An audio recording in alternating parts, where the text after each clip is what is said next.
Over the last year, I kind of became comfortable with my daily routine, and that is wake up at 8:30 in the morning, check my phone, have some breakfast, and get to work. Well, it sounds simple and most importantly looks good enough. I never wanted to settle for something just good enough. Of course, what you give is what you get. You cannot possibly just put some efforts and then expect amazing results. So recently I came across a video where neuroscientist Andrew Huberman describes his science-backed optimal daily routine for optimizing productivity and effectiveness. And who am I to reject science? So it planted the idea in my mind to try his a bit intense routine and push myself out of my comfort zone. And truth be told, I'll have to make quite a few changes to my lifestyle. However, I did not follow everything word for word. I did it in a way that suits me. That is key. Make something work for you. Of course, optimal daily routine is about your whole day, but you really only need to conquer the first part of the day, and that's your morning. Here's how a typical morning of an ordinary person starts. Wake up, hit the snooze button a few times, stay in the darkness for a few minutes to an hour, and you feel tired and sluggish even though you've just woken up. Instead of that, wouldn't you want to start your day with more energy, drive, and motivation? So let's talk about Andrew Huberman's daily routine that I tried last week.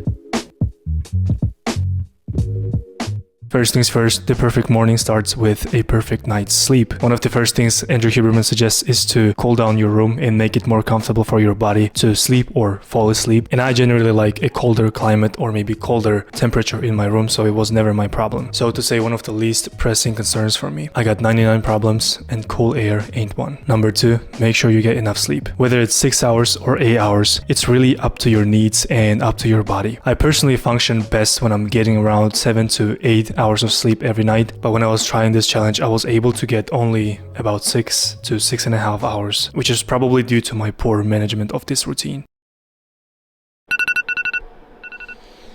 Day 1 of Andrew Huberman routine challenge. Let's go. Waking up early can have tremendous benefits, but for me what's even more important than waking up early is waking up at the same time every day, or almost the same time, give or take 30 minutes. So when you wake up every day almost at the same time, it sets a biological standard alarm for your body so that you can wake up every day without needing an alarm. Like sometimes you wake up right before your alarm starts, and that was exactly what was happening to me in this challenge. I would wake up around 5 a.m., around 6 a.m. right before my alarm, and then I would be like, okay, so this is not that bad. Yes, I didn't get too much sleep, but my body was almost prepared to just wake up and go do something. Number 3, right after you wake up, jump out of bed and get sunlight into your eyes. It's 6:45 in the morning. Just woken up. One of the first things that Andrew Huberman does in the morning is he gets a direct sunlight or direct sun exposure. But yo, where's the sun at? Anyways, even though there's no direct sunlight coming through, there's gonna be some sun rays basically coming through the clouds. So you can go outside even if it's cloudy and get some sun exposure and wake your system up. Let's go. Exposure will wake your body up. As soon as you get some sunlight or sun exposure to your brain is like, hey, I see sun. So let's set a timer for 16 hours so that after 16 hours we can go to bed and sleep again. Next one, hydrate. Right after you wake up, your body is dehydrated and it needs some water, simply put. Dehydration can have quite a lot of consequences and side effects, minor or major, and it messes with your skin, digestion, blood pressure, and many other things. Huberman recommends to drink water with some sea salt sprinkled to get some sodium, and that's what we're exactly about to do. Let's drink this salty water. How not delicious. It's pretty good morning. A bit cloudy, but whatever.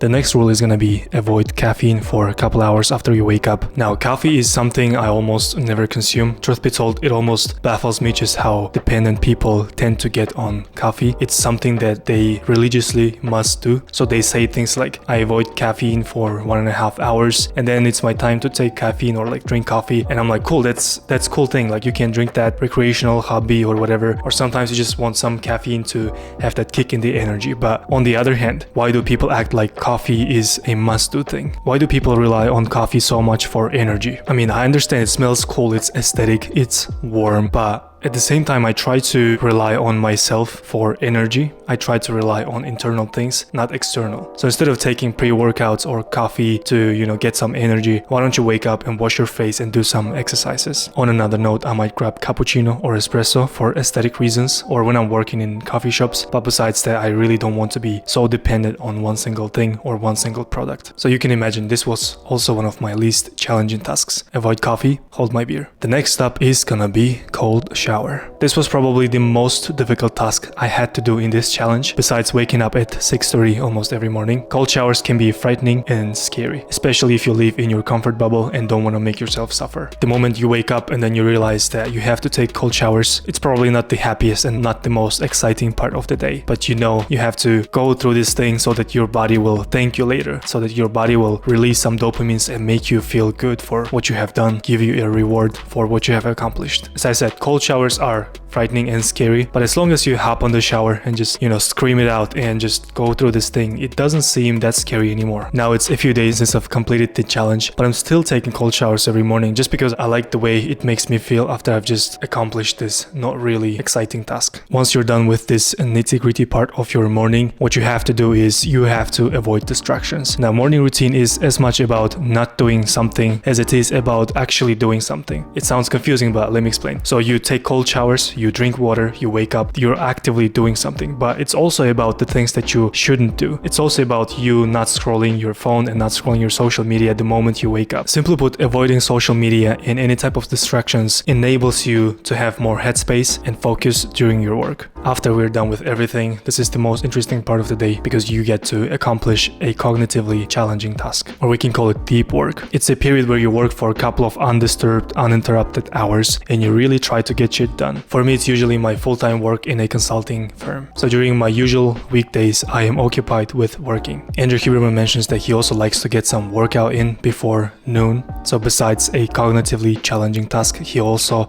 has a physically challenging task. Simply put, just workout or something physical. One of the reasons you might want to choose working out in the morning is that you will have some adrenaline and some pump going on, so you just feel better about yourself. Besides that, you can also work out in the morning just to be done with this type of self-improvement things so that you can enjoy your evenings. You can maybe spend time with your family, spend time doing the things that you like. Now, truth be told, I tried working out in the morning at around 8 a.m. I think when I was doing this challenge, but then I didn't. Then I stick to my usual routine, which is working out in the evenings after my work, simply because it is better, it is more accessible, it is easier, it is more fun for me, and that's just the way I like it to be. So after day one, I was not really able to dedicate my mornings for working out. Instead of that, what I would do is I would usually go out for a short walk just to have some fresh air, also to get some sun exposure, hitting two birds with one stone. And besides that, I would do a very short exercise like planks or short squats. When it comes to nutrition, Andrew Huberman does intermittent fasting. Now, it has been one of the most popular things and trends in the fitness niche in the last several years, and of course it has many benefits. As awesome as it sounds, I was not doing intermittent fasting, as I have quite the opposite needs when it comes to nutrition and fitness. With my pretty high metabolism, I need to eat more than I burn if I want to progress at the gym and build muscle. And if I start eating at 12, that will make it extremely difficult to reach my daily calorie intake goal. Remember what I said? Make something work for you, not the other way around. In the afternoon, Andrew Huberman also does some yoga. I think it's called Yoga Nidra. Truth be told, I don't really know the specifics and the details because again, I wasn't doing this. I just believe in taking a usual nap if you are tired, which happened to be the case with me. I was trying to get some nap and get some sleep during the day, but it wasn't always possible for me given the time restraint and the amount of work I had. So all in all, if I was tired and I didn't get enough sleep, I would just take a short nap.